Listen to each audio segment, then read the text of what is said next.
소위 세리미법이라는 게 있습니다. 그 통학 차량에 대한 안전을 강화하는 특별한 법인데요. 이것이 시행된 지난 1월에 시행이 됐습니다. 시행된 이후에도 이 어린이에 대한 차량 사고가 얼마 전에 또 있었습니다. 어린이가 무슨 이유에서인지 이 차량 앞에 있다가 사고를 당한 건데요. 이 통학버스 운전자는 길이 원래 울퉁불퉁하기 때문에 뭔가 치였다는 생각을 하지 못했다고 합니다. 또 어린이집 보육교사가 하는 말은 어린이들이 전부 다 유치원으로 다 간 줄 알았지 그 친구가 빠져 있었다는 것을 내가 알지 못했다는 겁니다.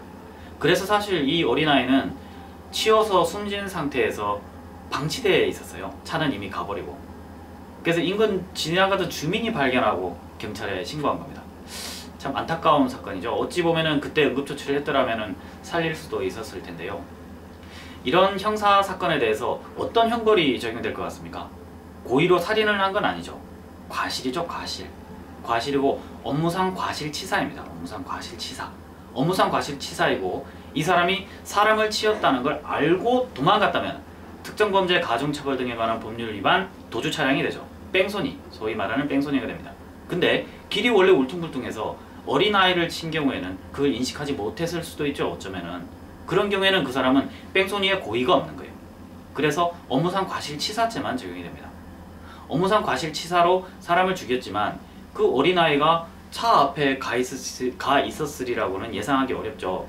이럴 경우에 형벌이 선고되는 게 사실 집행유예일 가능성이 매우 높아요. 그래서 그 사람에 대한 처벌이 그다지 무겁지 않을 수 없습니다. 무겁지 않을 수 있습니다.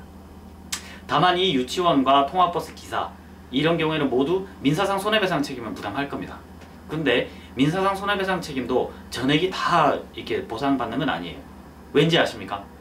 어린아이가 차 앞으로 갔잖아요. 이 어린아이의 과실이 있거든요.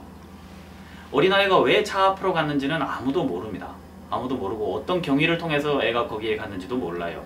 그렇지만 아이가 차 앞으로 가서 치인 거는 맞는 것 같아요. 그렇다면 아이의 과실이 있죠.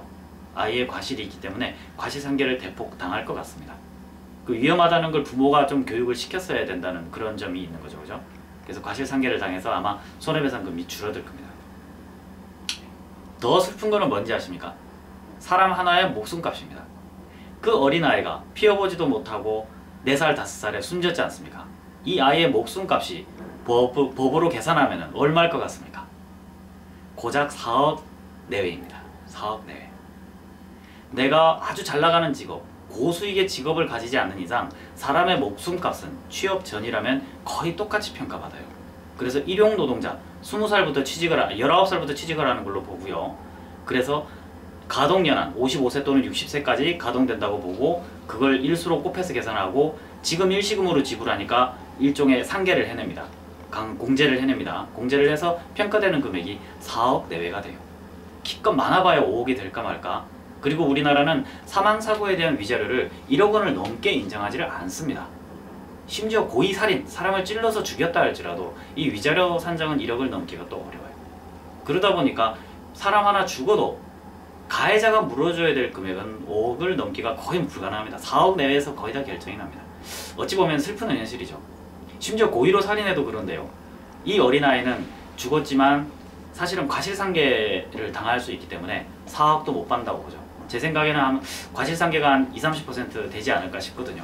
그럼 아마 그 부모님은 아마 3억 원 내외를 받지 않을까 그렇게 예상을 해봅니다. 물론 조심스러운 예상이고 또 어린이집은 뭐 합의에 의해서 그 금액을 또 조정할 수 있죠. 어린이집과의 합의에 의해서.